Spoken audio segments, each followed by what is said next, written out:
Welcome to the Baking It Down with Sugar Cookie Marketing podcast. We are your host, Corey and Heather, said in the correct order, as always. Can I do a quick aside? It has been brought to my attention that Corey's husband, Nate, has exclusively watched every podcast on YouTube. He couldn't bring himself to listen to it when it was just herbal podcast. So I'd like to give a shout out to Nathan Jones. Nathan says Heather plays with her hair too much. I'll do what I want when and I my want face just gets wider and wider, blending more and more in with the background. We talked about adding some color back to your makeup routine. It's right there. Ask Nate. Okay, Corey, this is the Baking It Down. Wow. Baking It Done podcast. This is the Baking It Down podcast with everyone had an intervention with me on Saturday. Why? To say I need to talk slower and lower. We've known that for years. People know you for who you are. Thank you. I will not be talking slower and lower anytime soon. And this is an outcropping. An outcropping. An outcropping. Yeah. Cropping. Didn't you say crop-ear? What was that? Crop. Crop. From the back of the throat. Crop. An outcropping. Cropping. Think Corey. Would you say was a crop-ear? A crop. Bumper crop. A bumper had a bumper crop. This is now bumper cropping of a Facebook group called Sugar Cookie Marketing Group. And we will be talking today about admin hours. Admin hours can be this enigma. Where you're like, every time I sit down to do something adminning, the time seems to fly by and I get nothing done. Let me tell you what. Nothing. It's a time warp. An admin hour is a time. You look up, it's 5 years past. Yeah. Nothing was accomplished. So we have, Corey and I were saying, you have to have an admin hour focused topic. Yes. If you're into the techniques of focus techniques, Pomodoro, the 1 hour, Heather has the timer. If you're just listening, Heather has these little devices, little gimmicks that she has bought into exclusively 100%. And one is a square, you flip it over, timer, and it tells you like how much time you spent on a task. Really, that one's intended to track. It's actually intended for people who bill hourly. For various projects. So you would turn it to the project and then you could bill the hour. And if you paid for the more expensive plan, it would create a spreadsheet of how you'd bill it. Interesting. Yeah, this was from Ash. It's called the time timer. Yeah. It's not a clock. It's just a countdown timer. I can hear it barely clicking. I remember that when we used to do piano practice. Exactly. Yeah. Except for it doesn't have that horrifying ring with a freedom at the end. Yeah, so this one and then you can get the apps on your phone that are Pomodoro techniques and you can get them on your computer. The biggest key to success for using your time wisely is you and your focus. So we broke these up into 4 different admin hour types. It's definitely not just 1 hour. There's no way you can make an hour. And I say, Corey, there's no way 1 hour can accomplish anything. Yeah. It can accomplish some things if it has a focus point. Yeah. So we have 4 focus points. So social hour. A social hour is great. At the end of the day, you became a business owner and you thought you were just going to be baking. You're not. You're social media, your marketing, your HR. So if you have a social media directed admin hour, that's going to help you secure more sales in the future. You do need to market. A lot of times in the Sugar Cookie Marketing Group, people will be like, time has just gotten out of my hands and I forgot to post for the last month now that my page is dead what do. The goal is to never get to my page is dead what do. Yeah, even if he's limping along. Yeah, we want to hand him a crutch, but we don't want to take him out back. So an admin hour that's dealt with social media can help you negate that. Now here, if you guys are like, well, when do I do this? My Mondays are broken into these types of hours. Yeah. Okay. And some of them are a little bit more time intensive. So scheduling out content for the Sugar Cookie Marketing Group actually does take me 8 hours. The minimum, the MVP here is 1 hour. So if you could just do this 1 hour a week. Yeah. A week. So we're talking about, you're looking at 4 hours a month. I don't think I'm asking a lot here. Yeah.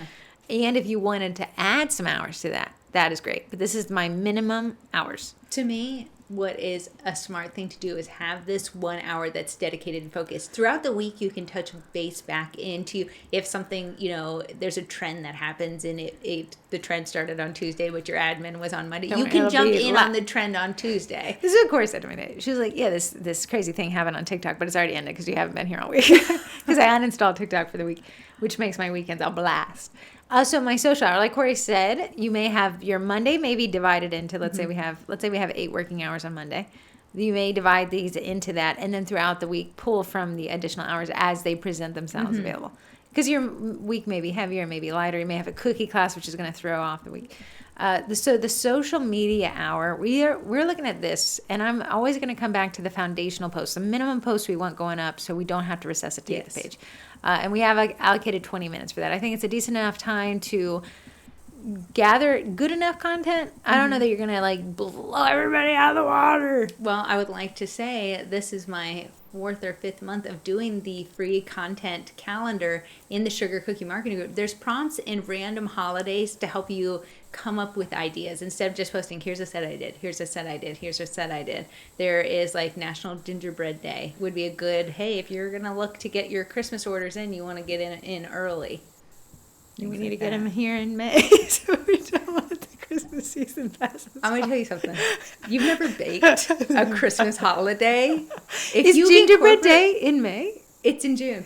That's ridiculous. Yeah, I don't know. It was just when I was making the content calendar, I was like, "Oh, that's a good you're working with that." Okay, so so Corey's content calendar. Now, if you scheduled out every day, you're looking at an 8-hour day of scheduling. I don't know how you're going to do that. So what I'm asking, or my pitch to you, is the minimum 2 to 3 times a week, and those are just the, what do we call them? I know I call them foundational, but just like pillars. Just keep you going. Yes. Just to keep you going, and then if you want them to be less, thanks Joe for turning 5. You would follow like a content calendar, or you would kind of dig into those content buckets, and you can make it more advanced or less advanced, right? But for 20 minutes, we're probably going to get less advanced. We're going to get some posts. The content calendar helps. Facebook Planner, man.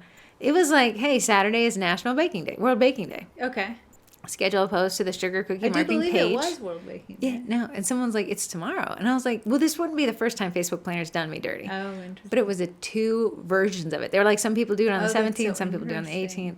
So Facebook Planner has those prompts as well. Corey has a lot more of them. Facebook Planner, you're looking at 2 a month they kind of give you. Yeah.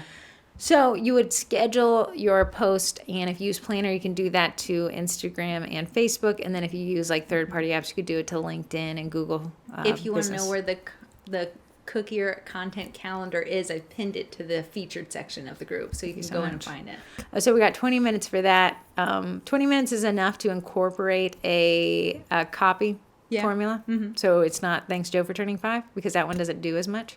You can also do a little bit of hashtag research there.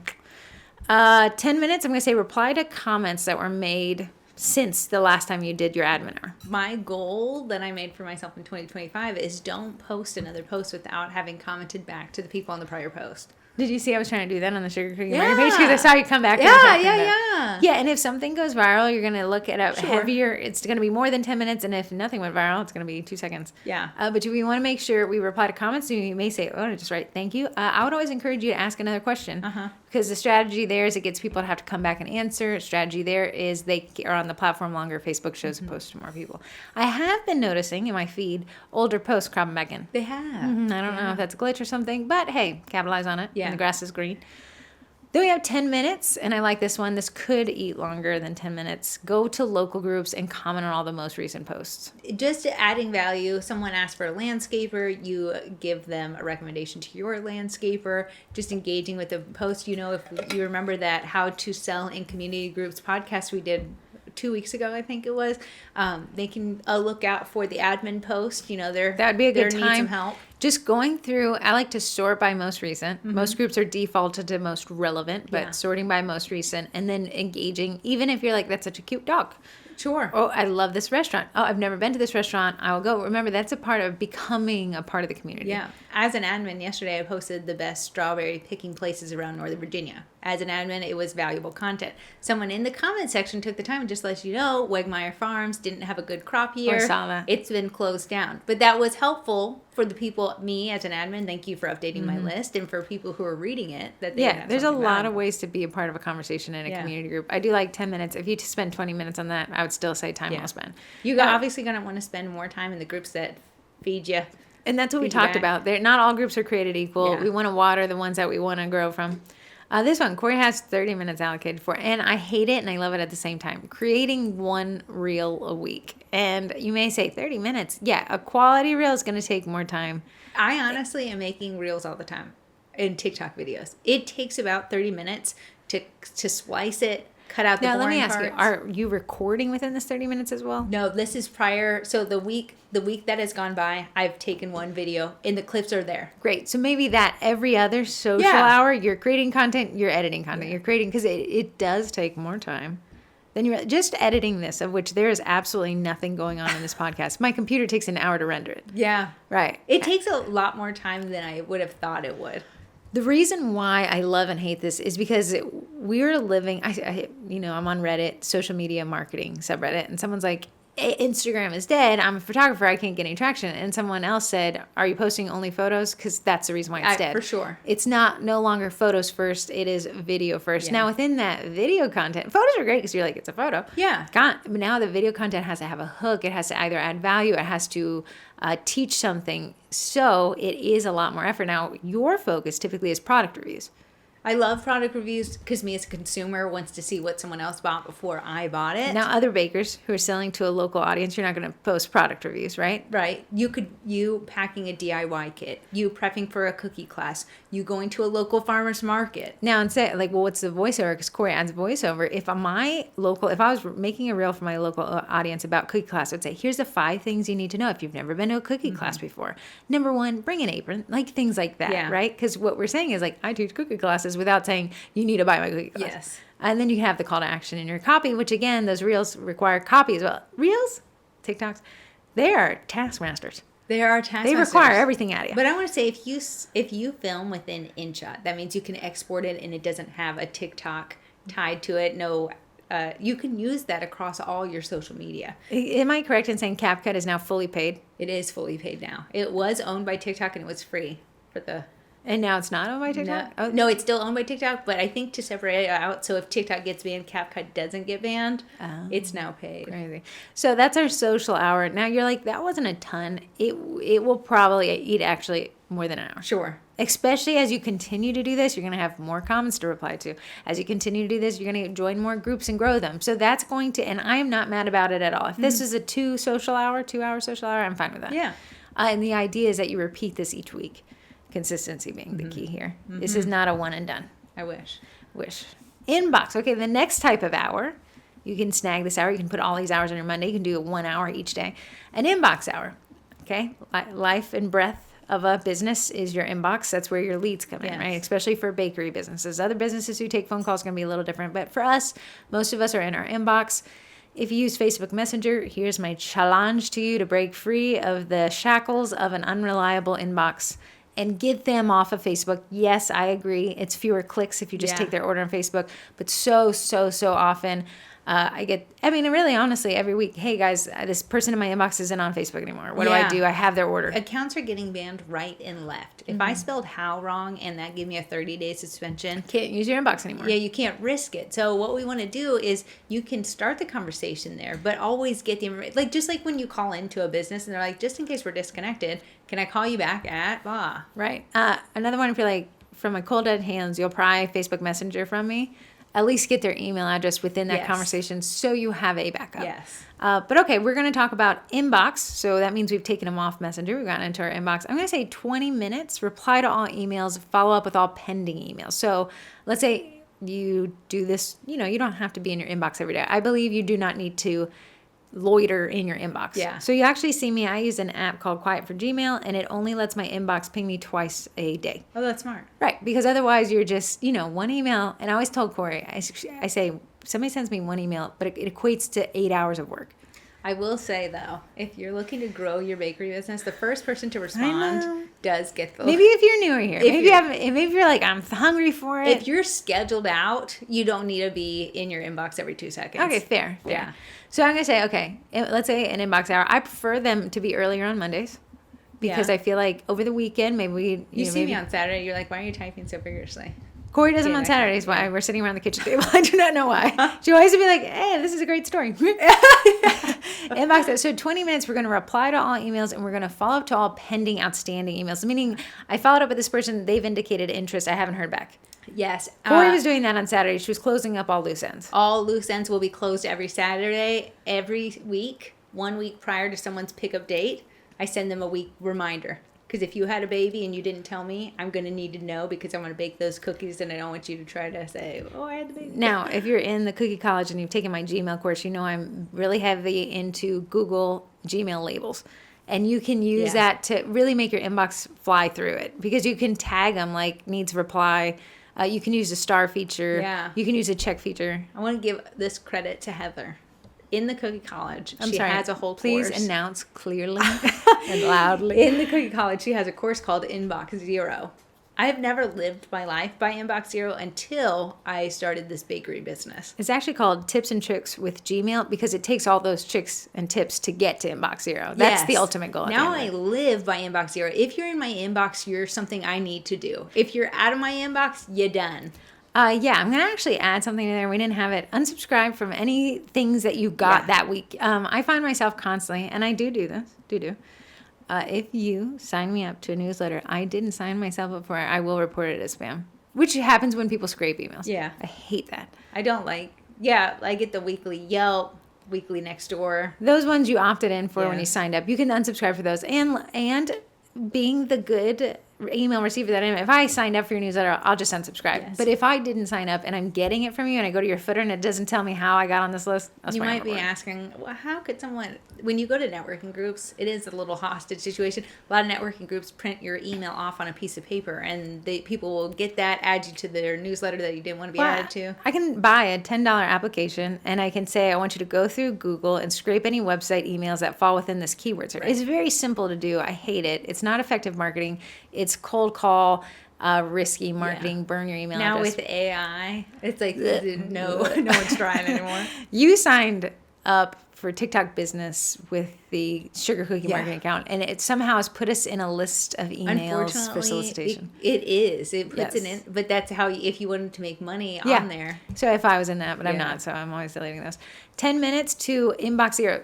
And you may say that would take me 10 hours. Yes, this is for the person who's already gotten to Inbox Zero like Corey has. So when Corey goes to her email address, she's only seeing 5 emails. Yeah. And then she's getting rid of them. And she's getting rid of them by archiving them, following up, and deleting. So if you get to Inbox Zero, maintaining Inbox Zero is a lot easier. Getting there, the hard part. Yeah. I'm going to say 10 more minutes to, and this is Corey's, and I agree with it. Any orders, transpose them to your Google Calendar. I live and die by multiple calendars, but I have them all talking to each other. I like to have it on my Google Calendar, and I also like to have it in my Asana project management software, which we'll talk about in a second, because I want to make sure that nothing gets lost. Yes. And here's the thing. If we're working so efficiently and we know that our inbox, what's in the inbox is now on our calendar, we're not going to forget an order because it's there. And then when you're out and about and you need to schedule your doctor's appointment or a dentist appointment, you're going to be like, oh, I actually need to be baking for that hour, so I can't. Nothing keeps my head from creasing my cold side of the pillow than not having put onto my calendar a dental appointment. Yeah. Because I'm like, that guy's floating somewhere out there and he's not written down. So I when I go to the dentist, I'm like, hey, do you mind if I bring up my phone real quick? I'm going to add it to the calendar while you talk. Yes. Like that's how we Yeah. got to get that in there. So transposing. Now here's one I didn't add, but I actually use it. Google Gmail computer is integrated Google Task, which is it's an app on my phone, but within your Google Gmail on the right side is a check mark. Yeah. That's called Google Tasks. Oh, so it's like a to-do list? To-do list, yeah, and it has a reminder. So what I do is sometimes like I need to follow up with somebody from an email. Yeah. I'll put in my Google Task, so come next week at 10 a.m. I can be like, oh, shoot, I got to do that. That's smart. And it'll ping my phone with a reminder. Oh, that's really good. So if you say, okay, a lot of people scheduling out orders months in advance. Mm-hmm. Here's the thing. We don't want them to go by the wayside. We need to remind them like, hey, you have this order coming up. The thing that really helps me reminding people is that they're not late for pickup. Yes. The more times I can tell you this order is coming up, so having that on your task to do is going to allow you to set up for success. You're not sitting there in there saying, oh, I'm so sorry, I totally forgot. It's skipped my mind. You've kept it top of mind for them. Why I love Task even more is it's integrated with Google Calendar as well. So remember within Google, a lot of these are talking to. Yeah. If I open up Google Calendar, I can add a task to my calendar. It will become a task within my Google Tasks that I can see within Gmail. And so I have to take out the trash on Monday nights. It will not go away until I say I've done it. So it's hard to forget it. Yeah. Not my favorite reminder thing because it's like if you swipe right, it's like, okay, fine. If you don't care. But it will always stick there. So if you get used to checking My it. problem with having an Apple, an iPhone, is that I use the calendar that's on there. But you're right. My Gmail is tied to the Google Calendar. So it's really teaching yourself. Just when I was at the orthodontist, I pulled up my calendar and I was like, oh, shoot, I'm using the wrong one. Yeah. And people always ask, like, why don't I get an iPhone? It's for that. The ecosystem within Android always naturally pulls in Google stuff. So, it's an option for you. But if you have an iPhone, you can download Gmail. Just cognizantly choose it so you're not using. But I'm positive there's a way to get iCal, if you guys call it that, and Google Calendar to talk to each other. Possibly tell, like Zapier saying if it's added to this calendar, push it over there. And then last one, and Corey added this one, and I love this one because we're in our inbox hour. Spend 10 minutes going to your CRM and pulling up people that placed orders within the next week last year, right? Yeah. So if somebody placed an order in the first week of June, you're going to reach out to them and say, hey, I loved working with you last year. Just checking to see if there's anything else you need from me. Since bakers do kind of a month out typically, you would want to look kind of a month out. So if I know we're getting ready, we're in May and June's coming up, I want to reach out to those who had ordered in June for the weeks I'm not already booked. Yes. So when you have a light week, you're going to want to ping that CRM. Now, CRMs are pretty awesome. They're versatile. They allow you to create tags depending on the one that you select. You could say, you could make it, here's when they placed the order, here's when they picked up the order. So we can kind of know, like, here's when they picked up the order. That's a light week for me. Yes. So likely this is when they'd pick it up again. Absolutely. So I'm gonna filter by pickups in this week of June that doesn't have a lot going on. And that requires a CRM. You mean like a CRM would take me forever to set up. Yeah. Once it's set up, this is going to be real streamlined. You can see that this required a lot of effort at one point. Yeah. So we can make it an hour. If you and your business are like, I hate where I feel like I'm super busy and all of a sudden like I'm not busy at all, a CRM is going to help you level that. Those. Yeah, kind of level it out because we want 2 heavy weeks to be lighter. You're doing proactive marketing to someone who's already bought from you. The likelihood they buy again, super high. Super high. They're a warm lead. Yeah. You're a company they've already experienced. If they had a great experience, awesome. That takes us through. That's 1 hour. That would probably take up a little bit more than an hour. But if you could do that once a week and even do it for an hour, you're going to be so much further ahead than if you hadn't done it at all. It may require an 8-hour day to get to the point that would let that be an hour. Because we'd have to get to inbox zero. We'd have to set up a CRM. We'd have to use our Google Calendar. Yeah. We'd have to use Google filters, Gmail filters and stuff. Admin task hour. I hate this. It's got to be done. Part of doing business. I was talking to Heather and Kim M. Sims.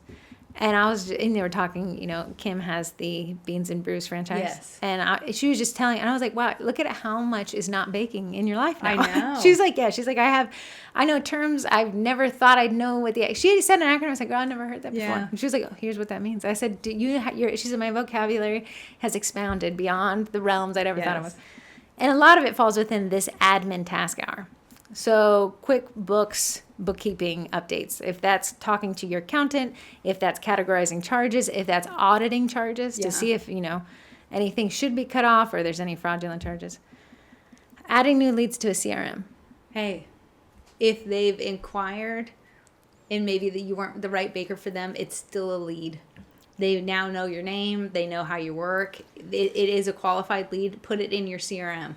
A couple of weeks ago, I got a phone call out of state. I never get phone calls anymore. 2, I never get out of state phone calls. But it was from the man I bought my car from last year. It was the day I bought the car. So I answered it because I just thought this was so funny. And I said, last call I ever expected was from you. He's like, listen, I have a CRM program. I got to check it off. Because he was in Connecticut, so I was never going to come back there ever. When I sold cars, it was like, did you write your letter to the people? Did you call them? I was saying this the other day. I know I'm on a checklist, but I like being on the list. Yeah. I know you're calling me because you have to. I know you're sending me that when the cat died, Frank. I got all these CRM triggered things. We're so sorry. A letter, a donation in his name. And I was like, love it. Yeah. Hate that I love it. Yeah. But it's so much better than nothing. Yes. And CRMs are helping do the reminding for you. Yeah, it's just keeping track of something. If you asked me what I did last week, I couldn't tell you. But if I wrote it down, I would be able to tell you. I worked for a company, and they wanted, halfway through my tenure there, they introduced a CRM. And I was like, because this isn't baked into your culture, this isn't going to. No. So they would just, please. And I'm like, you want me to add somebody I spoke to 5 years ago to your CRM? Okay, so you bring it up there, you get it to where, and then it becomes like a well-oiled machine. So Corey's going to be like, you've already set up the CRM. Now we're going to add, maybe 3 leads, 5 leads to it? If you taught a cookie class, 10, 20. Absolutely. Admin task hour, inbox 0. Mm-hmm. So we're always going to shoot for having inbox 0. Again, you can see, but that's in my inbox hour. Pick and choose. We're just kind of building out these frameworks for you guys. 10, this was Corey's 10 minutes on inventory check. Here's the thing. You don't want to need a box and not have a box. If it's a cookie class week, you're going to need a lot more boxes than typically you would if it's just a customs week. Keep in mind, we're doing this every week. So we would be saying, okay, I have a cookie class in 3 weeks. I still have a chance to order boxes. Yes. So, and then Amazon with this quick shipping could get you an emergency box. I like to include a business card in my orders. What's my business cards looking like? Stickers, thermal stickers, things like that. Your labels, if you have to do your ingredients list on there. We want to make sure that we're staying above so we're not stressed out when that order has to go out. Okay, we have last day of school coming up. Cookie tags you bought last year. You may know you have them. You don't know how many you have. What I hate for people, and I see it happen all the time, does anybody have any of these left over? They don't sell them anymore, and I've already sold out of this, and I've sold more than I have. Yeah, that, I've been there. Stressful. Yes. And then you're losing money because you're paying somebody shipping desperately. 10 minutes weekly meeting or using your Asana. Now, in the Cookie College, a lot of us are one-man bands. Yeah. Right? So having a weekly meeting feels weird. Highly recommend it. Highly recommend coming to yourself and saying, what's the week look like? Yes. Now, I use an Asana framework that I stole from somebody. And Corey and I will actually have the meeting and we'll go through these various tasks. And then I'll add them to my project management software. Yeah, as much as you think it's weird, do it with yourself. You need to say, what was my Instagram? We even go, what was the Instagram following last week? What is it this week? So you can know just by hearing something popped off in the last week. I did something right. Yes. or wrong. And then, so I actually have a couple formulas running, nothing scientific at all, just saying what was a percentage increase or decrease. Because a percentage, numerical value, we can kind of tell. Percentage increase and decrease is very easy to be like, we're down 50%. Oh, shoot. Not great. Or we're up, what happened? Yeah. Corey said, well, I posted this reel. So I make a quick note. Corey posted this reel. Here's who it hit. Was it good or bad? But I want to say, even from that, okay, now I know for my social media hour, since that got X amount of follows. That's where I'm going Let me lean into that next week. Right. So every week we get a little sharper. Yeah. If you're saying, well, I've never used Asana, I've never heard of it before. Again, I teach a Cookie College course on it. It's honestly, I lean on this more than most because of this concept. If I say to myself, don't forget to do this in 2 months, it'll immediately be forgotten. You. Could you remember something 2 months out? Probably not. Right. So I tell Asana to remember 2 months out. And it has a calendar view, which is what I always default to. So again, like I have 2 calendars. I use Asana, but my Asana and my Google Calendar talk in various ways that I want them to. Yeah. Some stuff, I don't need my Asana to tell me to take the trash. Right? Yes, absolutely. So the Asana thing, I'll say, hey, remind me in 2 months that I need to reach out to this person. What you're going to use it as a baker is remind me in 2 months to reach out to the venue that I've planned my Christmas class at and make sure everything's good to go. The things can happen. Businesses are sold right and left. What you don't want to be is like, I planned for my Halloween class to be at this venue. I haven't talked to them in about 5 months. You reach out. It's a new owner. They're like, no, I don't like what you had going on. We're not going to do that. And then you're up the creek without a paddle. So in the midsummer, having your Asana say, reach out, just touch base. Just say, hey, can't wait. Season's going. Here's a great one to use Asana for. My advocation for a project management software in your life, should you choose to, is... Okay, I have a cookie class on Saturday. Let's pretend, right? Teach a cookie class is covering a multitude of sins. There's so much more for cookie class prep. Yeah, there is. Within Asana, I can say it's called Teach a Cookie Class. I can trigger it for Saturday, but what it does is it back builds my week. Yeah. So it says, okay, on Monday, I need to send that follow-up email to the attendees to remind them. On Friday, send up a second follow-up email and then schedule that after-class email, which I do this all ahead of time. On Thursday, print off the attendee list. So that we can check off when people are there. On Tuesday, send Corey what she needs to bake. Yeah. And upload the PowerPoint. Because, again, if any of these steps are skipped, we got a problem. We do. On the Sunday after teaching a class, trigger that I need to upload the class photos to the social media and start scheduling out content. Yeah. And that's what you can use in Asana. So I created this framework. I just trigger it when I need it. It's always there. And because she's done it for one class, she can now replicate that for each and every class. So you see, there's a lot of upfront time cost, but then it goes slower and lower. Yeah. And lower. And then as Corey and I make mistakes and learn from them, I'll go and edit my template Yes. and be like, okay, don't forget that. Yeah. Don't forget that. Yeah. Yeah, like one was the class, because we teach it in a space, kitchen showroom. I had not been sending a reminder to the employee that works there, and it turns out she was working there that And day. we butted it up with Yeah. him for Easter class. Run So back to my template yeah. and say, make sure you Yeah. send this email. And then within Asana, I can check them off as they Yes. get going. So I really do like that. That's 10 minutes. You would have, I edit my Asana every week. Yeah. 10 minutes, plan out your week into the future. So what does that week look like? Now, I used to eat that frog. Give me a framework, man. Yeah. Give me somebody that has seeing figured it you. out. Yeah. A frog hates to see me dark in the doorway. I use it. So what's my primary task today and what's my secondary? If I got both of these done, would my business move forward? Yes, then this day is taken care of. And if that's a cookie class week, it's going to look different than a different class. So that's your admin hour. So 10 minutes QuickBooks, 10 minutes adding new leads to CRM, 10 minutes inbox zero, 10 minutes inventory check, 10 minutes weekly meeting or Asana, and then 10 minutes planning out the rest of the week. Yeah. And that, I want to say, putting your new leads in your CRM for your newsletter, that's how you create that's an extra step too. Add them to your newsletter. Yeah, I know. That's a good one. But that's a great one. I would do those two at the same time. Yes. Because you would have all that stuff right there, and then you just do there. Okay, we have an example of a baking hour. So this is what I do. Baking prep hour. Every week. I typically do it on Sundays. Do? Sundays are my prep day for the week. Mentally, I clean the house, get everything ready, and I prep for what needs to be baked this week. So take us through the list. 10 minutes washing baking mats and other supplies. I like to throw them in the dishwasher. It says don't, but I've done it for a while. It Saves me so much Maybe you should be in church on Sunday, not sitting in the dishwasher. But yeah, so making sure all of this. So again, you're like, we're not baking for this hour. We're prepping for baking for the week. So when it comes to your baking during the week, we're not running around like, I didn't order the cutter in time. We know what we got. We know what we don't got. We can say, oh my goodness, and we'll get to the cutter things. I like this one. I'm a clean freak myself. 10 minutes to wipe down surfaces and disinfect. Okay, you may be like, that takes a lot. Like, no. This is just that one, hey, before I get baking, every surface is going to be wiped down. Yes, cleaning a kitchen takes a massive amount of time. This is, we've already had our deep clean kitchen whenever you did that. We're prepping for when I roll out the dough, I know that my husband's crumbs from the night before aren't anywhere near. Really? If you said, okay, we got 4 examples of an hour frameworks. We got 4 hours right here. If you did this every Monday, you're going to be sitting pretty in your business. You're never going to have that little guy on your shoulder saying, you didn't do it right. So that's the example of But other things take massive amounts of time to get us to be able to just spend an hour. So we have 10 minutes washing baking mats illegally and other supplies, 10 minutes wiping down surfaces and disinfecting, making sure just everything's clean, making sure the bacteria population has been decimated. Yes. Because we want to make sure we are following food handling safety rules. Also, if you're germaphobe, we just want to do that anyway. Yeah. 20 minutes, Corey added this.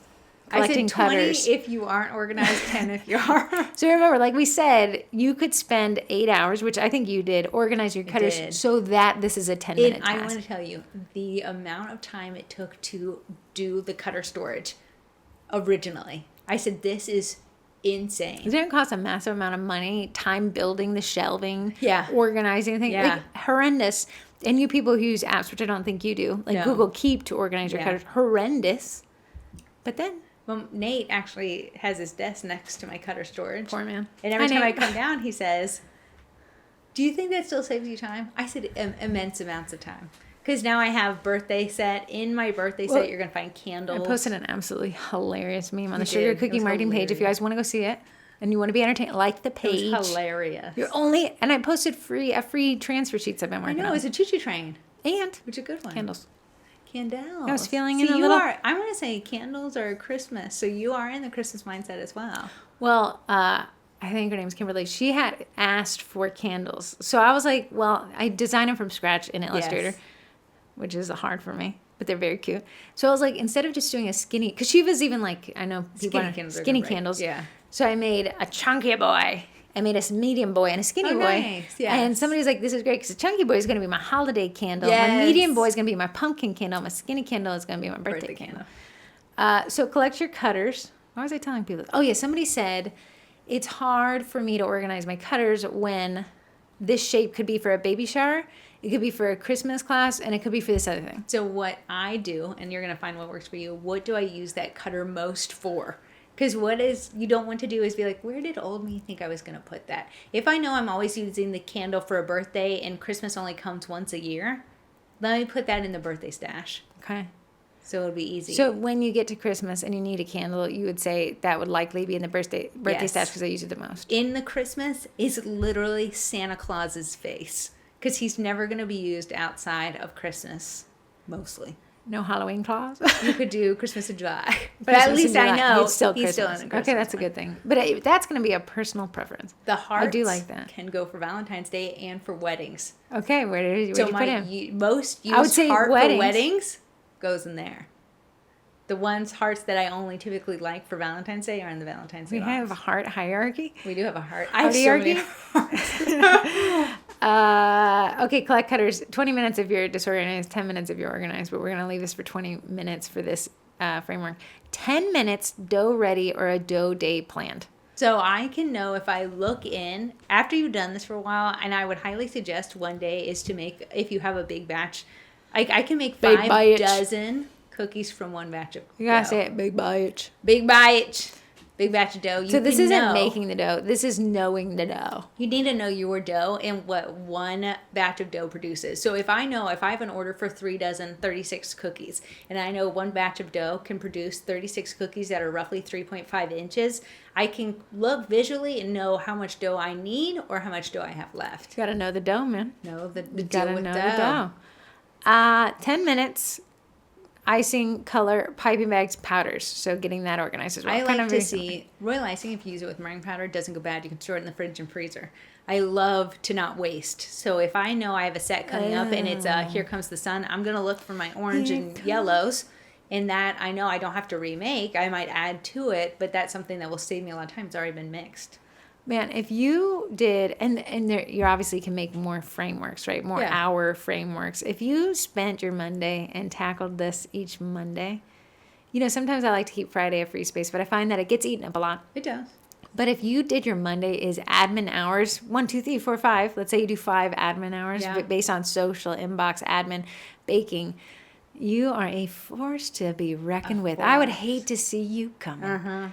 My Most- little bakery business would be quaking its boots if you were in my area. Yeah. You have to think most people actually pick up for orders on Thursdays, Fridays, because the event is typically on Saturdays. That's when people have off work. You can plan your week. Freezing cookies can help you make sure that this week is framed up very nice. That's a pickup reminders. Yeah. Pick They're up going to be in that reminders. inbox because you're going to say, I'm going to ping them. Now you can say, what I love in my life is scheduling softwares. Yes. Because I may have the gumption in Monday, but Friday me ain't there. So you can use Callfire. It's what we use to text into the podcast. You can schedule text blast to the people Yeah. who need to pick up. So you could do that a twofer. And Hot Plate's pretty neat, but it's a 5.5% on top of your transaction fee. And that's great if you want to do it. I'm all about letting automation handle it for me. But if you wanted to manually automate, on my planning hour on Monday, I'd automate an email reminder. Then that morning, I would automate a text reminder, which means my form's going to need to collect a phone number, Yes. not a landline. And while I never call people. Here's the thing. If you do have a pop-up or you have a market, not everything sells, utilizing phone numbers to actually get that product gone faster, you have to think, I check a text message at the drop of a hat. Email, I'm probably logging in once or twice. So if you wanted to get those grab bags, what's left over, gone. Now, my asterisk for that one is make sure that they opt Yes, I would into agree. marketing text blast. I would not I think that, and I would put this on your form, required phone number, I will text you about your pickup. Yeah. So they opted in right there. Yeah. Then you could say, check here if you want to get text from me. Then you could I add will them to say that I list. bought soap for cleaning my car, and why am I getting text twice a day? I would like to talk to Paula's Choice. I would Oh. like to talk to that Wisp online pharmacy. I would like to talk to Not Your Average Joe's and be like, stop it. The reason why I like Michael's text is they're always telling you what the coupon is for the week. That I can handle. I prefer, if I sign up for your text, to only be bothered when there's a sale. something. Yeah. I don't want to know like No, like Specs, SPEKS is that fidgety Yes, thing. yeah. It'll be like, it's a Monday. Do you want to buy an overpriced fidget stick? No, go away. yeah. But it is very effective. Corey and I obviously have the preference to not be bothered unless we opted in. Yes. So I would not send a text blast unless people opted in. Yeah, I agree. Let them opt in and ask. Okay, that takes us through our 1 hour of admin. If you guys have any ideas yourself of how you break down an hour of Yeah, I admin would love tasks, to hear it. post it in the group because this is going to help a lot of people. I love borrowing frameworks from people Yes. because if you already had the problem, why do I need to have the problem myself to implement a Exactly, framework, right? yeah. So if you guys could be so gracious as to let people borrow your frameworks, We'd appreciate it. I would appreciate it. Yeah. Yeah, just post it in the group. Here's the thing. Everyone works off of different people. Heather is a computer girl. I Everyone am works a off pen of and- different people. Yeah. someone's going to see yours and we're like, Oh, oh, yeah. that clicks with me. I do like pen and paper. Corey's a pen and paper girly. Yeah. Somebody had asked, I think it was Patty, and she was like, how are you guys keeping lists for yourself? And I'm like, right there. She is talking about pens and paper because a form girl is going to be like, I'll Yeah. just make a form. So that's fine. I'm a middle of the road. What do you find? What I do you love find? job form sending me the reminders and that stuff like that, but I have to write it down one more time for myself. I was reading, and I did this in high school, and I think I got to apologize. What? In high school, I would write out my notes. Yeah. Then I would take those handwritten notes because my handwriting is just horrendous, and I would type them out. And then I would actually quiz you, who hadn't done anything, on my notes to help you study a little Yeah. bit. That was gracious of me. But they were like that transposing of notes, it beds it into your brain. Yes. So I was like, I'll write the notes. And I'm like, secretly, I'm just going to do that so I can remember it. I did quiz you on my notes. You weren't going to write them anyways. I was going to steal your So yeah, I mean that could help, but I'm very reliant on digital reminders because I find that Yeah. paper gets misplaced. What's so funny is last month this lady bypassed my form. Shame on you, lady. But I really liked her. She's giving me a lot Shame of on you, Corey. Yeah, I know. Shame on everyone. But I had written it down for the order I had written it down that it was like April 7th instead of May 17th. Oh. April 17th instead of May 17th. Because Oh, I I was told like, you and you these went weird, way out. these Okay. weird months, middle months. Corey I don't know said she what's doesn't 564. know. So then I was like, oh, your order is due tomorrow. I'm so sorry. If you can push it back, I'll make it. And she's like, no, it's not until next month. You're good. You I was like, oh, crazy shoot, my girl. bad. You know, it is kind of hard. I was going on a trip next month Yeah. to Pittsburgh, and there's like an itinerary, and I prefer to see like Friday, June 29th. I have no idea if that's Friday. Versus 6/29. Yeah, like I need an anchor somewhere. I Is it a know. Friday or is it? So this guy was like, well, here's the schedule that we're following. And I was like, is that a Tuesday? Is that a Tuesday? Is that a Tuesday? Yeah. And it really Because he throws was me using off. the numbers. Yeah, and he was actually using like I think he just said Friday because the event is a very specific set of days. And I was like, I need Friday the 29th. Yeah. Yeah. So. That's what I do now. When customers email, I'm like, okay, so we're good for Friday, May 28th, because you'll be picking up on Friday, May 28th. Oh, I love that. Okay, here's the thing. The therapist lady, she'll be like, here's my schedule. And she'll just blob it out there.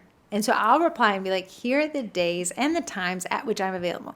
Like in an ordered list, Yeah. it's Friday, comma, When date, a month has 4 Fridays, you can't just say, yeah, we're good for Friday. What does that mean? Yeah, I Are we need on it- the same Friday? I need it to be. I need a number there. Stuck Yeah. to a number. Yeah. And then she'll be like, I can't do these 2 days. What about these 2 days? I'm like, shoot, I'm going to make list. It takes me forever to get through that. So those are our frameworks. Now moving into the Cookie College. Yeah. A lot of this, what we talked about here, the streamline stuff, you'll see that I am very into letting technology do the thinking Mm-hmm. and remembering and reminding for me. And she teaches you that in the Cookie College, which is a monthly membership you can sign up for. It's constantly being added to, whether that be a cookie class kit, because the college actually gets everything. If you sign up for the college, you save the most money with us because you get all of our 5 memberships in your one membership, which is the college. But you get the cookie class kits. You get every course that's in the college now and ongoing as long as you're an active member there. You get the digital downloads. You get the basic baker. I forgot what it's called. The Baker's Business Basics. You're a basic baker. And the transfers, of which this month you've gotten over 10 transfers. Wow. Yeah, so you get that. And the reason why, twins, aren't you losing out money if I sign up for the college? The reason is the college is going to be the most beneficial for you. You're going to find benefit there and stay. And you're going to want to stay longer. So that cost of customer acquisition we're able to pass on to you because you're sticking around, and we don't have to be like to everybody. You should try this out. I know. Now we're doing a midsummer membership sale last week of July. I signed on. She signed on. So we'll be talking about that through the month of July. So brace your bets. Brace your bets. And that'll be the last week of July, which takes us into actually the first couple of days of I know. August. I cannot believe today is the 20th. You even said it when I told you the 20th. Here's what my son's last week of school is this week. I think the last week for Fairfax County. Is it? I feel like they have 2 weeks left. To be They could be. Wild. So if you guys want to check out the Cookie College, you can sign up today and then get that membership discount come the last week of July. This is the time, Corey and I talk about it, where we see bakers get into their baker breaks. Mm-hmm. And you got summer, you got your vacations and stuff. It's kind of hard to plan to be like, I can't take your order now. I don't want to think about it. I want to. So now would be that time to kind of sign into getting to do those big 8-hour days to make this a 1-hour admin day. Because this 1-hour stuff is going to do really well in Q3 and Q4 when we are pressed for time. Yeah. But this heavy lifting to get us to inbox zero, to get the cutters organized, to get our inventory organized, you're going to want to do that in the J months. I want to say on Saturday, while I was watching Alien movies, it was just my calling on Saturday. I just felt like it. I was emptying out my Google Drive. So you can do this. Google Drive is another one. Stuff. It doesn't have to feel like, when I think of an 8-hour overwhelming day, I don't want to do it. No. But if I can say for every time I watch a movie on Netflix or my favorite show, I'm going to start adding people to my CRM. These big projects, I'll spread over a couple weeks. Yeah. And it makes it so much more palatable. These are the couple weeks. Yes. Okay. Corey and I are saying, like, this year's flying by. We're at the end of May. I can't believe it. So we are almost in June and July. Yeah. These are the months where you get a little bit of breathing room because then it starts contracting again come August, September, and then you're in a headlock. Then you're just, like, fighting. Yeah, and you're not going to be like, let me spend those 8 hours to organize my cutters. You're using the cutters, right? So here's my challenge, my challenge, and I am 100% biased.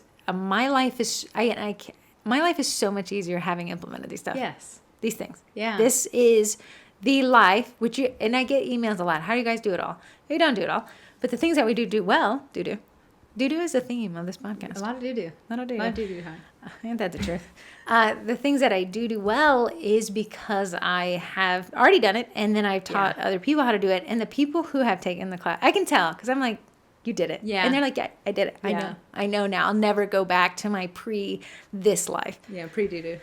There's a doo-doo life or a post-doo-doo life. You choose. But if you guys want to check that out, it's thecookiecollege.com. If you have any questions, I'm always here to help. Wait, there is a message that someone wrote that you took a screenshot of on Sunday. Yeah, I think I sent it to you in Snapchat. No, I don't think I got it. I don't think I got it, girl. But it was so nice.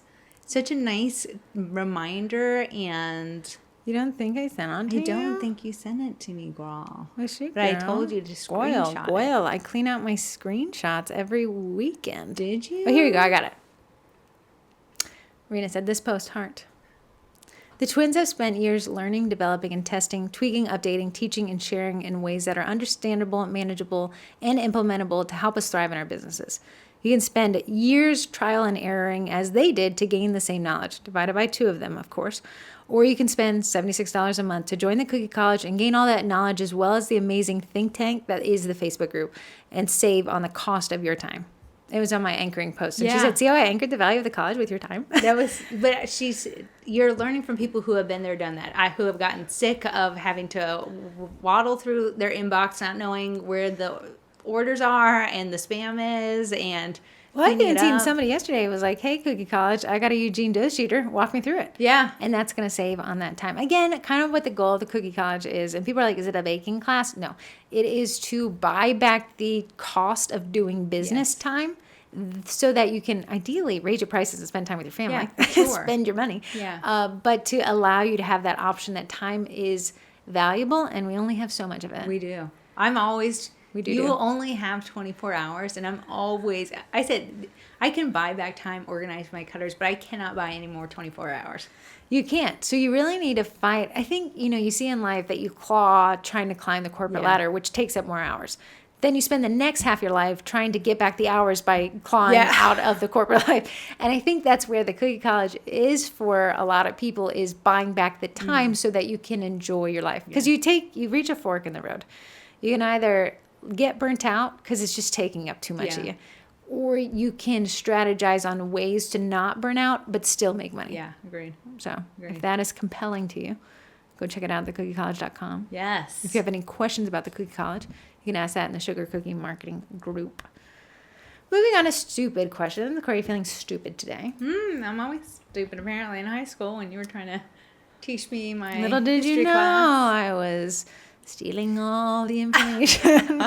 Okay, we have 1, 2, 3, 4, 5, 6, 7, 8, 9 texts. 7. 1, 2, 3, 4, 5, 6, 7. This is the winner. It's a texting question. So 860 area code. You are the winner. Send me an email at heather@sugarcookiemarketing.com with the rest of your phone number. Where do you think that is? Wisconsin.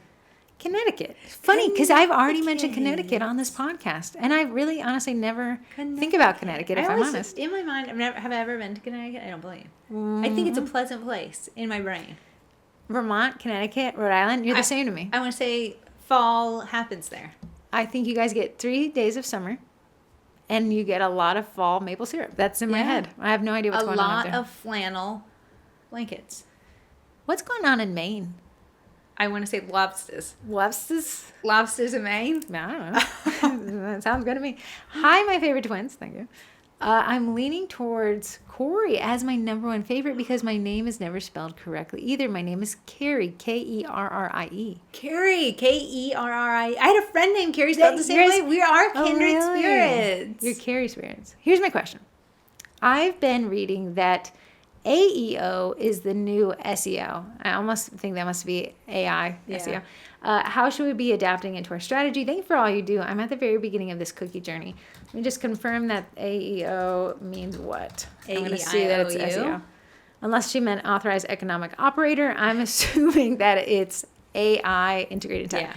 SEO. Complicated question to be asking at the beginning of your cookie journey. But we love where your mind's at. I did say this to Heather and Kim last night.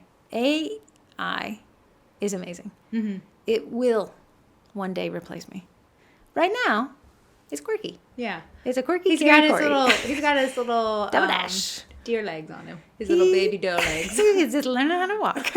I think it is a great tool that a human can use. I think at any point, and I was talking to my older sister, and she was like, why do you have a stick up your AI butt? And I was like, because I think people are too reliant on it, and it's creating a lack of personality blob. Yes. It's a copy and paste is what people are doing. So she was like, well, the way I used AI is I had it mock up an ad and then I sent it to our design team. I said, right there, that was a good part. You sent an AI assisted design to a human that used it to better understand your idea. And that I think is 100% where it should go. So in terms of SEO, which can be complicated, we can rely on AI solely, which there's a rumor that if you get AI to write an article, Google can't tell. Here's the thing. AI is pulling from the information that is already out there. Yeah, so keep in mind, AI creates no new ideas. It doesn't learn. It just knows. It learns from humans. Yes. Great. Okay, well then all that's information, you have to fact check it. I mean, you could get into You asked it the second president, and it was like, I don't know, it's some random president. Benjamin Franklin, right after you made the light bulb with it. I was like, that's not right. And they were like, oh yeah, you're right. But, I had asked it. I was talking about we live in the DC area, and we have Quantico just right down the road, and Langley up the street. Yeah. And there was these Osprey, if they're airplanes that operate like helicopters and airplanes at the same time. So I had said something. I was like, hey, are the Ospreys only developed by the Marines? Because Quantico's Marine base. Yeah. And it was like, marine life really does not like the osprey bird. And I was like, I'm sorry, I'm talking about the machine. It was like, thank you so much for correcting that. I have no idea. Yeah. So in terms of getting AI to do 100% of your SEO, not yet. Mm-hmm. In terms of getting AI to audit your SEO, 100%. Me and Heather were talking extensively about AI. AI is great. It takes out your personality, though. And I'd say it's a jump people point. buy from people they know, they like, and they trust. And you build trust by being authentic. By being authentic. So while AI is a good bounce board. Kim had mentioned it last night. If you need to send a really stern email, AI, 100%. Yeah. If you want to send like, hey, thank you so much for reaching out. How can I make this right? I'm not sure that AI is the only way to write that. Yeah. So as for terms of SEO, the biggest challenge I see people have with a bakery, they never update their website. Yeah. If I could tell you there's a podcast we did on a blog, start right there. If you can get AI to kind of help you generate ideas, or you can get it to audit your H1 tags and see how they're nested, absolutely. To get AI to write the blog completely, I'm going to say no. Add maybe get it to write the first draft, and then you come in and add stuff to it. Yeah. Add your personality in there. I really think you got to. They call it the death of the internet. It's a real weird theory we've talked about it. The death of the internet is if AI learns from the current web, Yes. it's learning from humans. If humans use AI to write the next iteration of the web, then AI is learning from AI. Well, then that AI will then learn from that AI, and then it becomes the death of the internet. Siphoned out of there. Yeah. Me and Heather were talking about it. Well, I was talking about it. I just came to grips with me and Heather have lived a life pre-internet and post-internet. A weird blip for the millennials have experience. Yeah, like my son will never know a life without the internet. But me and Heather have had to go to a library to find out information from the 80s, the most current thing you could find out. Whereas now the internet is so current. I remember when we were in high school, it said, like, you cannot use Wikipedia. I'm not sure if you can even still use Wikipedia to cite a thing, but now you could get... You can. Yeah. My son said no. Oh, you can't? Yeah. No, he said no. You can't. Yeah. No. Darn it. That was such a great resource.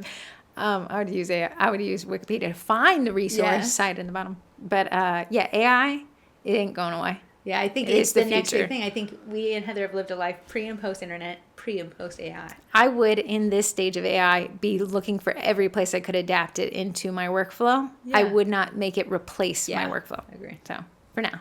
I said to Kim and Heather last night, that is my job replacement, is a robot.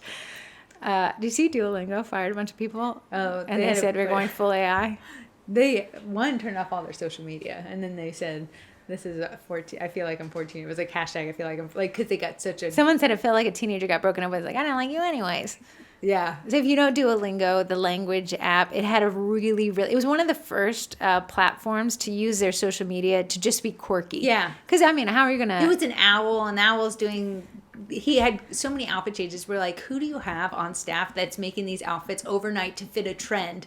And it was really engaging because at the end of the day, you know what Duolingo's competitor was back in the day? Rosetta Stone. Oh, yeah. That Yeah, archaic. totally. You wanted Rosetta Stones. I did. You know, the language, how to learn. So then Duolingo comes in with this cute app with this green bird and super fun. And it really adapted long before everyone else come to this like new version. Yeah. And then the CEO writes in an email, we did apps before apps. Yeah. Before language instruction software did apps, we entered it first, and we're doing that again with AI. But we're going to fire every contractor, and if you can't get AI to do it, don't do it at all. Yikes. I don't know. That wasn't the best email to send out. I know. They had created such a fan base and lost it. Like, people were ending their 10-year streaks. They had a Duolingo death party. I know. They were canceling, Ashley still has it on her phone. I can see it sometimes. Is she even taking it? Oh, she was saying, I don't know. I feel very turned on that they're... Okay, another text. So my winning text was Connecticut. Yeah. Heather at sugarcookiemarketing.com. I'll connect you with Phil from Stupid Card Tray. If you did not win today, you can still use the code SUGAR at checkout for 15% off. Aren't you getting a new Stupid Card Tray? Yes. Finally. Good. Another text I have from 662, not the winner, but try again next week. You're the winner in my heart. What are your thoughts on wish lists? If you don't know what I'm talking about, some cookiers have themes they really want to create a set around, so they offer a wish list special. This could be a discount, extra details to the first person who books a set for the order. Thoughts? Love it. This became super popular in SM a few years ago. So they call it the cookie bucket list, the wish list. It's themes that you want to make that you would be like, if I made these, it would make me really happy. And people typically do it at a 10 or 15% discount from their normal pricing. Now, I think this fits really well for a month where you don't have a ton of orders, but you'll want to make some money. Love that. People will post it a lot of times in January. Here's my wish list for the year. And throughout the year, they'll repost it and lines will be crossed off the ones that they had already ordered. It's a creative way to introduce your own audience, neater ideas. Yeah. It's a great way for you to create content. Like if you're like, I really wanted to create a set, nobody's ever ordered it from me, I would like to turn this into content. Great way. talking about that reel, let's say it had a watercolor technique into it. You could say, hey guys, here's how to do a watercolor Yeah, cookie. sure. Again, that's appealing more to bakers, but you got the point that we're generating content. And it's a decent way to bolster. Like, I wouldn't do a wish list around Christmas. No, that wouldn't fit unless it was a Christmas wish list.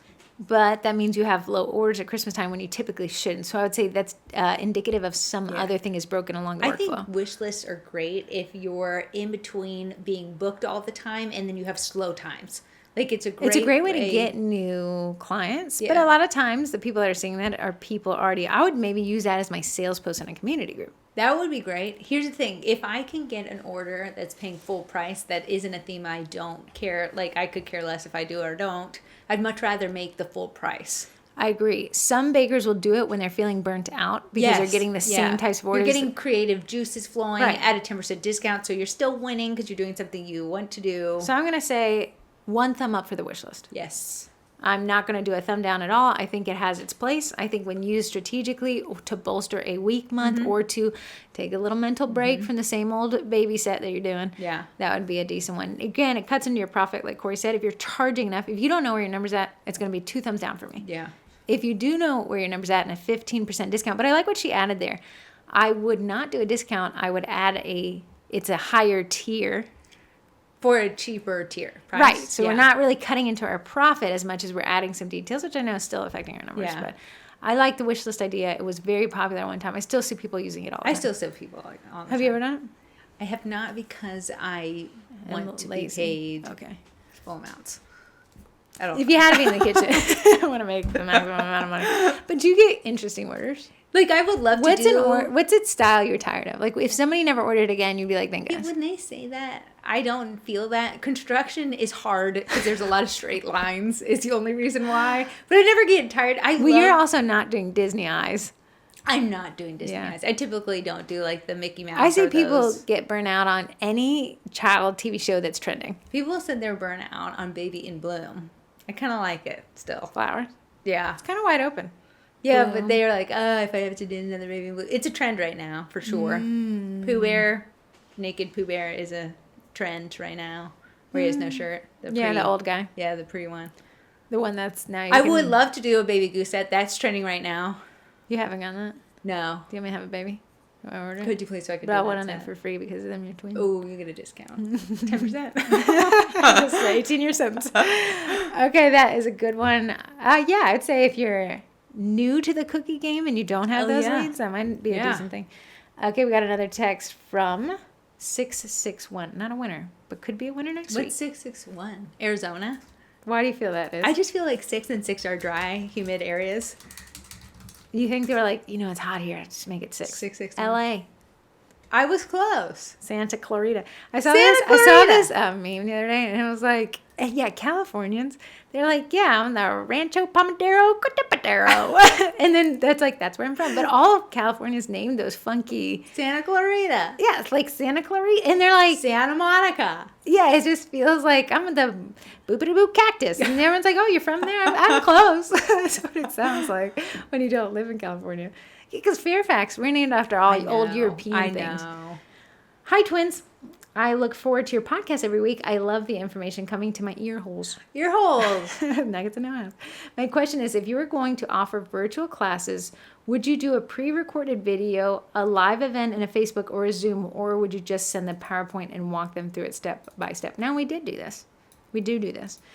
We did do this, and people were like, please go back to in-person. So the few times that we did, what we did is a little confusing. I had Corey actually in this tiny room set up on a table right here. Yeah. And I used the Archon mount, which I wouldn't use again because it was kind of leaning. So I would probably use a different thing. I used your iPhone as the webcam. Yes. And then I screen shared on Zoom. So what I told Zoom is I have 2 sources right here. I have a webcam and I have my desktop. Mm-hmm. And what I do is we would go to the PowerPoint, display it to them, and then I'd switch to Corey hand decorating in person, and we narrated in person. Yeah. It comes down to whatever you're deciding right here is who is your audience.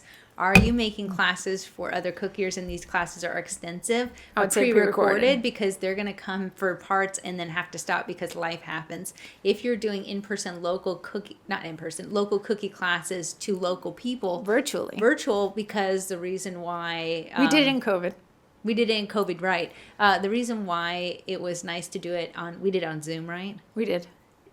Because we were able to relay our personality. So we were able to talk. How are you doing, Trisha? I thought it added value. Now, the reason why I use Zoom is because Eventbrite connected to Zoom. That's how Eventbrite handles digital tickets, and we used Eventbrite platform. You could obviously do it yourself. Yeah. Would I do the Facebook group? No, because I find like it's orphaned after a while, and now Facebook's deleting all those after 30 days. It is. Not everyone uses Facebook anymore. Here's the thing. There's so many glitchy things that can happen with Facebook. Like, I've seen people try to go do their PowerPoint on a Facebook screen share on Facebook is a wild experience. Yeah. So honestly, Zoom is made for that, for sharing your screen and sharing your face. Yeah. So it's a little bit built better for that. Zoom has some features that Facebook doesn't have, like a waiting room, a chat, raise your hand. I can force cameras on, force cameras off. I can ask someone to turn their audio on if they have it turned off. So it gives you a little bit more management. Yes. I will say when cookiers do like eternal classes, and they have a Facebook group, and it's like dead as a doornail, but it's been dead for years because you just are adding people who bought the classes. It's like doesn't feel like exciting. I also find it really risky to leave anything on Facebook when AI, Corey and I turned Facebook on the other day, and it was like their AI role manager just pinged everybody, and it was like, we deleted 50 posts in your group and we can't tell you why. It was cybersecurity, so we can't tell you exactly what they did. Those people got a ding against them. I guarantee you they did nothing wrong because they knew where the names were. But imagine if you get shut down, then all that content is gone. So I'd prefer to keep it. Now, if you use Zoom, it records every meeting. You can upload that to Dropbox or something, and then Facebook doesn't want to keep your lives anymore anyways. Yeah. You could always do, what is that? It starts with P, and you can sign up. It's like a subscription-based, and Patreon.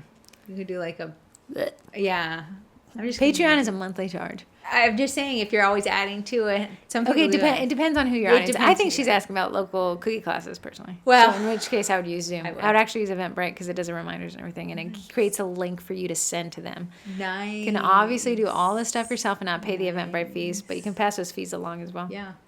Last one. Hi, twins. I look forward to your podcast every week. That sounds very familiar. She texted in and buzzsprouted in. But nice. It was from Bakersfield, California.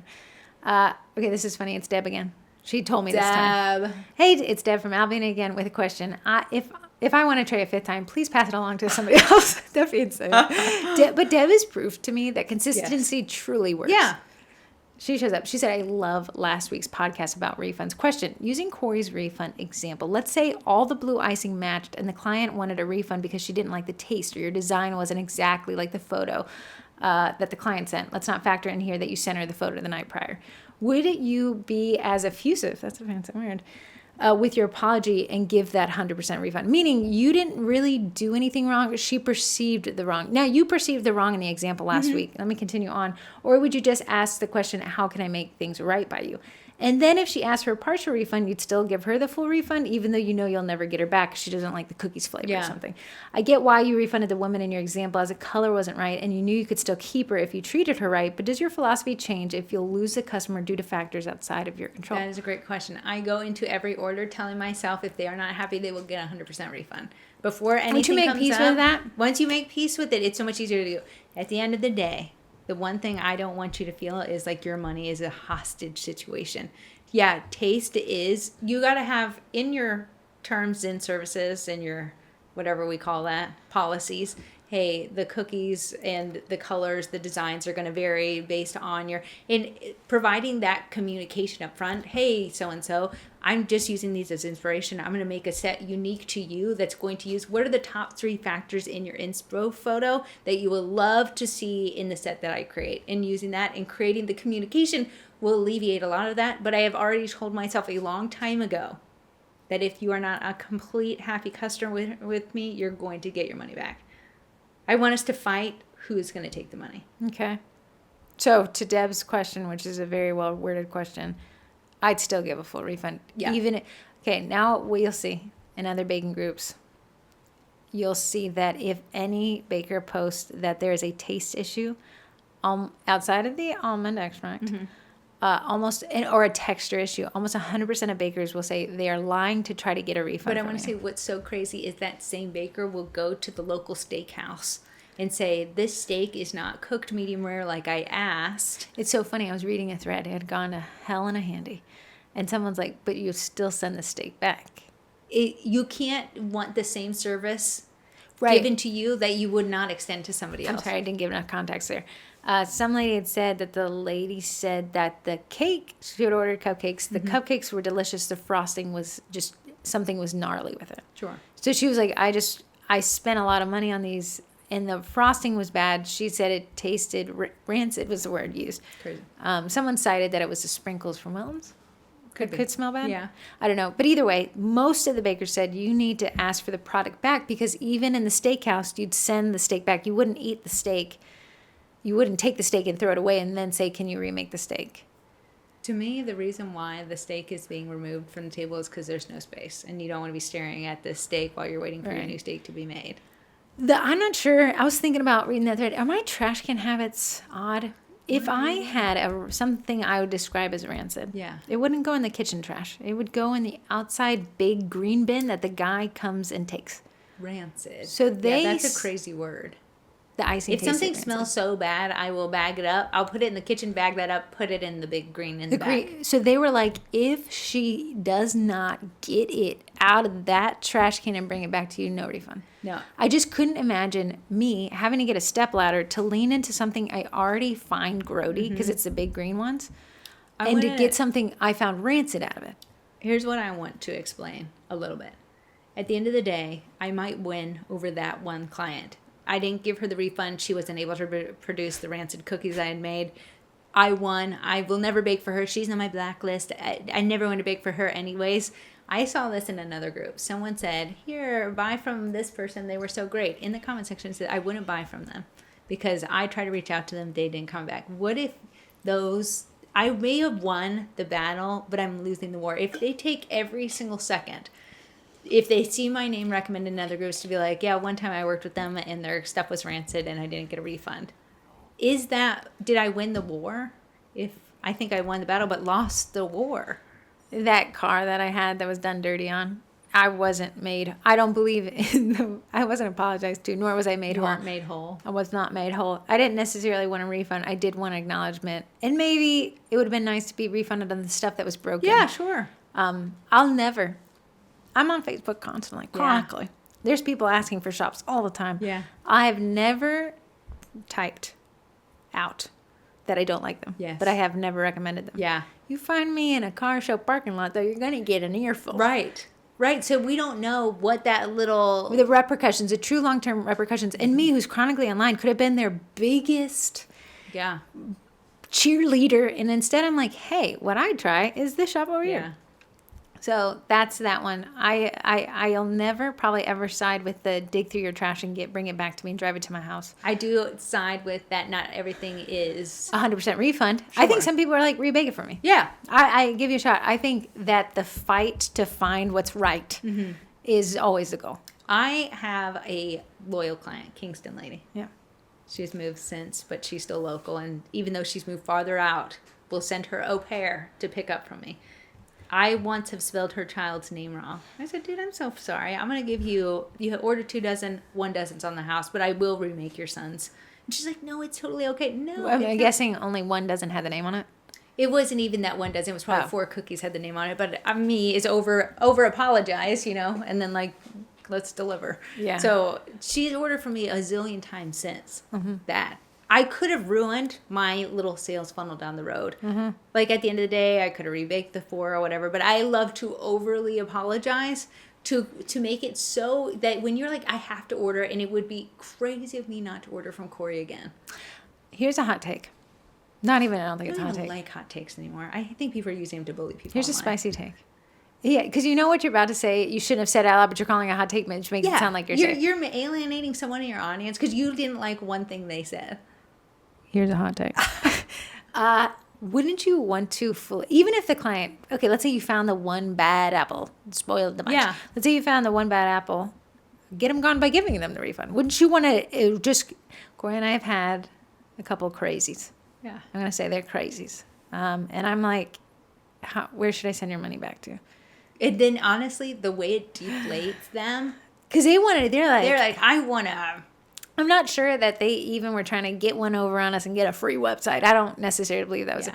But they were crazy people. And I'm like, let me refund you twice as fast as I would somebody I actually liked because, well, let's just end this relationship. And I said it in a positive way, but I said it with the intention of how fast can I get you your money back? How fast can I get rid of your control over my time? So while we'll never see the crazies again, they'll never buy from us. I've never seen anyone comment, I wouldn't buy from those two. Really, it's that I felt that I wasn't made whole. And how can you make them whole? Like Deb said, sometimes it may be a rebate. Sometimes it may be like, hey, where can we meet halfway on this? And sometimes you're going to see us kind of default to like, how much money? Here's all your money. Like once they have 100% of their money back, a lot of the energy is gone. Yeah. I was telling Kim last night, when people don't apologize to me, my energy now is stored within me. And oftentimes, because of rumination, it grows. It gains more legs. It is a centipede sometimes. And because, are you yawning in your mic? Okay, moving on. 571-556-5644. Or if you're on Spotify or Buzzsprout, you could just click the text and a question button. They all end up here. Santa Rachero, chip salsa. You can text in. Use code SUGAR at stupidtech.com to get a stupid card tray at a discount or stack it with our other promotions. Yes. Moving into our podcast sponsors, the people who make it happen. We have Royal Batch Bakety Bake Code Twins. I'm just going to go through these because I think we've got these people in a hostage situation. Eddie, the edible food printer, no discount, well worth his cost. Prints on food. Definitely understand you got to market him. He just doesn't sell himself, but he's very good. One of you guys was running a Facebook ad for your Eddie printer, and my older sister bought from you. Hey, yes, she did. Very funny. She didn't want me to bake. Because Corey was booked. Booked to bake. Go on. So we put that Backers on Co. me. Backers Co. The Backers Co. Done with you photography studio in your home. Very nice. Use code SugarCookie, 25% off. I did code twins for 10% off for the Bakety Bake. I can't remember. That's that one. That's that one. And then you have the cookie cutter shop. Why are you putting it on me? I don't know. You said I'm just going to go through it. I need my list. I honestly need my list. And then you have Daisy Makes Innovation. Okay, go on. Daisy makes molds for your cake pops. I'm trying to say this short and sweet like you had it. I like it. Daisy makes stupid card tray, sugar 15. I mean, that's a quiz. You said hostage situation. Now they're even more in a hostage. Cookie Design Lab. Don't have the discount. I'm not sure she's running a discount. It's a very cute website that looks like they just actually redid it since last week. Cookie Design Lab is a 3D cutter making software. Yeah. Very cute. So we have Cookie Design Lab, Daisy Makes, Stupid Card Tray, Royal Batch, the Backers Co. Eddie Printer.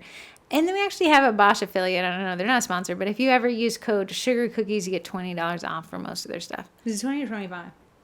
$20. $20. $20. If you guys want to see that list, because I talked too fast and that was discombobulated, you can go to sugarcookiemarketing.com and scroll all the way to the bottom and have it listed out there with the codes. Nice. I also have a list of discount codes as well. Yeah. Yeah, people could add themselves to the list. And just a little bit of way to save some money so you can save that time. Do you have Twinterest? Do I have a Twinterest? I came to Heather's house to wash my car on Sunday, and she was discombobulated. Yeah, because on Sunday... What do you want me to do? I was a bag in the wind. That is my Sunday agenda. I am a bag upon the wind that bloweth. I know. So I said, what could Heather possibly be doing? And you gave me some pushback to come over and wash my car. Because here's my theory, of my life theory. If you guys want to know my meaning to life, I think the meaning of life is relationships. I think that's the definition of happiness. Okay. And good relationships, not the bad ones. And I think everything within life should support the effort to grow those relationships. So when Corey was like, do you want me to blow your plans out of the water and come over to wash cars?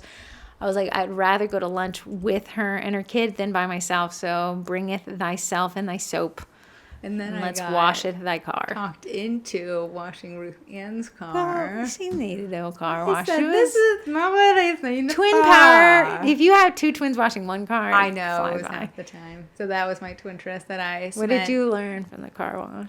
If the towel goes down, it cannot go back up. Car if you washes wash have the to work tires, you cannot use a towel hires. That's a good one. So I look, and I'm a collection of things that have been mansplained to me, and for some reason, detailing has been mansplained to me a little bit. Thank you, man. To you, mansplained it to me. So I said, I bequeath to you the man's explanation. If a terry cloth, or if a microfiber, or if a ShamWow toucheth the ground, it can never toucheth the car I again. do want to say, because you mansplained so much, I felt paralyzed That's how it in works. my next movements you that for I coming. had to ask at every turn. The wildest What do we do thing, though. now? Corey and I. So I put him in the grass because whatever, I'm lazy, and it's my car. Scientists, come to the front. Come to the front. Put it. They're not touching- Paleontologists, come to the front. Okay. We had many wet towels they were washed with the same soap. They were involved in the same grime. Yes. One towel, he had and I know what you're going to say, maybe it was a different color. He had a twin towel next to him. One towel has like 5 various sundry spiders on it. Just sitting, dare I say, sunbathing. You may say maybe it was wetter. No, it was right next to his brother. They were brother towels. Same One wetness. towel, arachnophobia. The other towel had I don't understand. So Corey, What was calling? I said, "Oh my goodness, look at the massive amount of spiders on this. Anything more than one spider is a massive amount of spiders." And Corey grabs it, and all the spideys jump onto my body. I've never seen him move. I don't like spiders at all. Yeah, I hate walking into their forgotten webs. Okay, I want to let you know. After that big rain, I went on a walk. 'Cause it's been beautiful the past couple of days. Every spider shot a web out of its butt, and I walked into it. I don't know. I don't like that. I don't. And why do they all hit right across the eye? Listen, when they touch onto your glasses, oh, you can't get them out of the eye. Wrapped around. Yeah, and then you have to do this maneuver where you're like, and you look insane to the bystanders. Insane. But then you feel like spiders are on your body. Well, they are. They're 100% nestled now, creating a nest within your hair bun. I do not like a spider.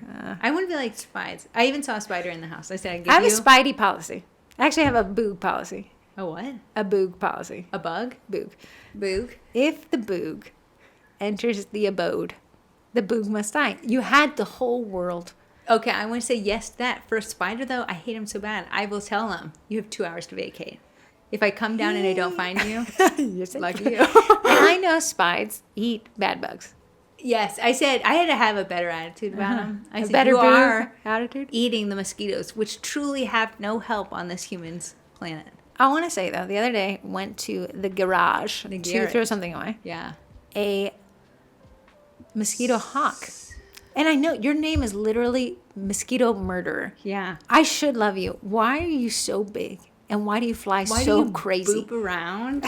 Why are your legs so long? Why is the walls telling you which direction to go? Why can't you use the little malls on your eyes? And you boop into the wall. You're not stopping. They do that thing where they just crawl up and down the wall crazy. And then they'll hit the wall so hard one time they'll get lower into your space. And when they're haphazard, they're unpredictable. I love what your job is. I hate how you look. You know, because they do such the Lord's work, I will try to fluff them out of the door again. Possibly. With a piece of paper. Using, spiders cannot. When you come into my space and create a web, how dare you? How dare you within my home? And then when your web gets dust on it, how dare you? I don't like spiders, but I do agree with what they do. What is the difference from a web and a cobweb? Why are they difference? Come on, AI. Web and cobweb. I'm going to say density. I'm going to say one is long lost and forgotten with dust on it. The difference is appearance, purpose, and the activity of the spider that creates them. Spider webs are intricate, well-maintained structures used by spiders to trap prey. Cobwebs are typically irregular, messy collections of silk that are abandoned and collect dust. Is a lazy spider?